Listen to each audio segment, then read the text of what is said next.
반갑습니다. 성경탐험 43번째 강의 시간이고요.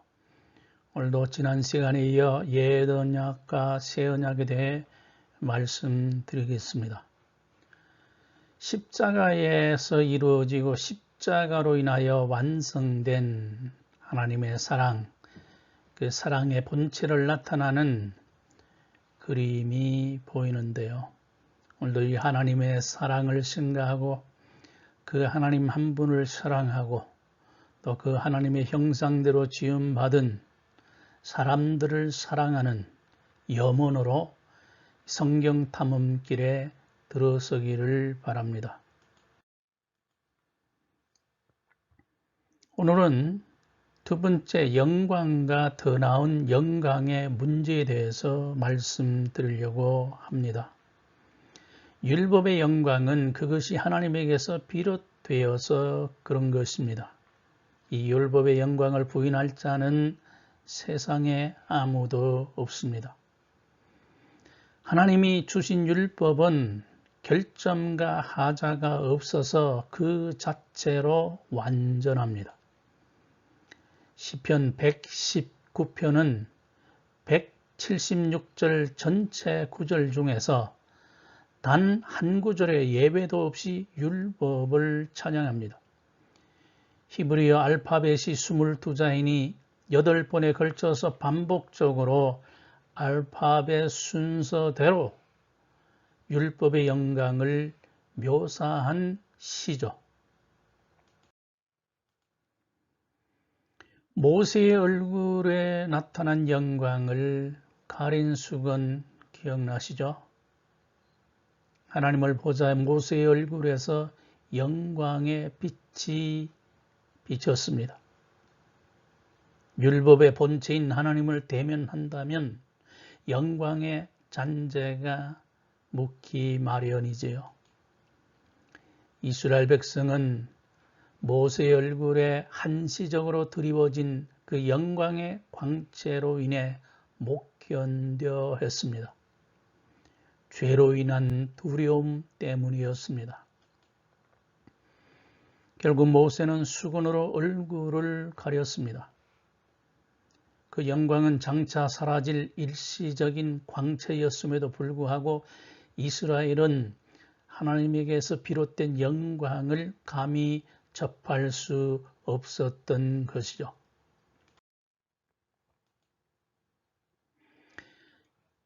새 언약의 영광은 옛 언약보다 낫습니다. 옛 언약과 새 언약은 영광의 높낮이부터가 다릅니다. 모세의 얼굴에 비쳤던 광채는 영광의 본체가 이르면 사라집니다. 그래서 바울은 모세가 썼던 수건이 하나님의 영광을 바라보지 못하게 하는 장애물이라 여겼습니다. 이 수건을 벗어야만 하나님의 참 영광에 이른다는 것이죠. 율법은 그리스도를 가리키고 그리고는 사라져야 합니다. 율법이 사라져야 복음의 영광이 나타나기 때문입니다. 모세는 그리스도를 가리킨 후에 사라져야 마땅합니다. 종이 뒤로 물러나야 아들이 아버지 곁에 머물 수가 있습니다. 옛 언약의 영광은요, 율법 준행이라고 하는 험난한 과정을 거쳐야만 여기에 이를 수가 있습니다. 율법 준행이 험난한 것은 사람이 율법의 조항대로 온전히 지키기가 현실적으로 불가능하기 때문에 그렇습니다. 옛 언약은 반드시 지켜 행해야 이스라엘 백성이 모든 민족 가운데서 하나님의 소유가 되며 제사장 나라가 되고 거룩한 백성이 되는 영광 가운데 비로소 거하게 되는 것이죠. 옛 언약과 새 언약에는 분명한 차이가 있습니다. 옛 언약에 비할 때 새 언약은 성격상 아주 다릅니다. 새 언약도 율법의 준행이라는 측면이 있지만 이 부분은 그리스도께서 친히 담당하여 해결해 주셨습니다. 십자가에서 주님이 자신의 거룩한 피를 흘리심으로 율법 준행에 필요한 모든 것을 완전히 마치셨다는 뜻이지요. 옛 언약은 율법 준행의 과정에서 반드시 짐승의 피로 하나님과의 언약을 인쳤습니다. 그런데 예수 그리스도는 자신의 피로서 하나님과의 언약을 인치셨습니다. 옛 언약과 새 언약에는 영광의 차이도 있습니다. 옛 언약은 행위로 영광을 보여주려 했는데 새 언약은 오직 하나님의 은혜로 영광을 나타내 보인 것입니다. 옛 언약의 영광은 마치 달빛처럼 구원의 도리를 희미하게 보여줍니다. 제사제도에서 보여준 모든 과정은 주님의 선명한 구속사역의 그림자 역할을 수행했습니다. 새 언약의 영광은 흡사 햇빛 같습니다. 햇빛 찬란한 구원의 광선이 모든 희미한 구석구석을 밝혀주면서 인간의 구원을 가로막는 모든 요소들을 제거합니다. 세 번째로 죽이는 사역과 살리는 사역의 비교입니다. 사람을 살리기 위해 주어진 것이 율법이지만 인간이 아무리 노력해도 율법을 지킬 수 없다는 결론에 이르게 되었습니다. 율법의 기능은 인간의 율법 준수에 대한 불가능을 확인하는 것이요. 결국 인간을 절망과 죽음으로 이끌어 가는 것이죠. 바울 시대의 유대주의자는 율법 준수에 목숨을 건 광신 집단이었습니다.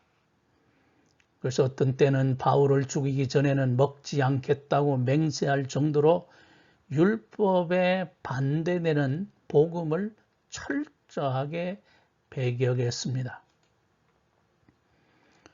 오늘날도 신종 율법주의자들이 교회를 휘젓고 있습니다. 자신들이 전하는 복음 외에는 모두 반쪽짜리 내지 사입이라고 우기면서 말씀을 내세우는 자들입니다. 신종 율법주의자들의 모습입니다. 그들은 도가 지나칠 정도로 말씀을 강조하면서 말씀 준수에 실패한 자들을 향해 맹공을 가합니다. 이는 인간의 영혼을 살리려는 말씀의 뜻에 정면으로 위배되는 일이죠. 율법은 죄를 깨우치고 죄성을 지닌 인간을 죽여 죄와 사망의 법이 되지만 복음은 죄의 권세에서 놓여 의의 통제 아래서 살아가게 하므로 생명의 성령의 법이 되는 것입니다. 바울은 한동안 이 둘 사이에서 죽음 같은 침체의 시간들을 많이 보냈습니다. 그가 전혀 정죄함이 없는 그리스도 안에서 자신을 발견하기 전까지는 그러했습니다. 다행스럽게도 그는 정죄의 감옥에서 빠져나왔습니다. 육체의 소욕을 따라 사는 자와 성령의 소욕을 따라 사는 자의 차이가 있습니다. 육체의 소욕을 따라 사는 자는 율법의 언저리를 맴돌 수밖에 없습니다. 정죄당하고 얻어터지고 통제당하지만 그렇게라도 해야 자기의 의를 이룰 수 있기 때문입니다. 그러나 성령의 소욕을 따라 사는 자는 몸의 행실들을 죽이며 영의 인도를 따라 살아갑니다. 육은 무익하고 살리는 것이 영임을 잘 알기 때문에 그러한 것입니다. 옛 언약은 죄를 깨닫게 하지만 결코 죄를 없애지는 못합니다. 범죄한 인간을 추상같이 정죄해도 죄인을 구원하면은 무능한 것이죠. 죄를 자각하고 양심의 괴로움을 느끼게는 만들지만 영혼으로 하여금 죄에서 벗어나 자유함을 얻기에는 못합니다. 그리스도의 피로 세운 것이 새 언약입니다. 새 언약의 위대함은 옛 언약이 못하는 모든 것을 처리했다는 사실입니다. 예수 그리스도의 죽음은 인간을 구원하기에 충분합니다. 죄에서 벗어나 완전한 자유를 누리게 합니다. 십자가에 달리기 전인 정월 14일 저녁 유월절을 맞이해서 주님은 제자들과 함께 유월절 만찬을 대하셨습니다. 그리스도의 희생을 상징하는 떡, 곧 주님의 살과 포도주, 곧 주님의 피로 성찬을 베푸시며 영영이 기념할 날로 삼고 새 언약을 선포하셨습니다. 이 장면은 수백 년 전에 예레미야 예언이 성취되는 바로 그 순간이었습니다. 보라, 날이 이르리니 내가 이스라엘 집과 유다 집에 새 언약을 세우리라. 새 언약의 성취를 그리스도 예수의 희생적인 죽음에서 발견한 바울은 자신 있게 그리스도 예수를 유월절 희생양이라고 천명했습니다. 고린도전서 5장 7절에 나오는 말씀이죠.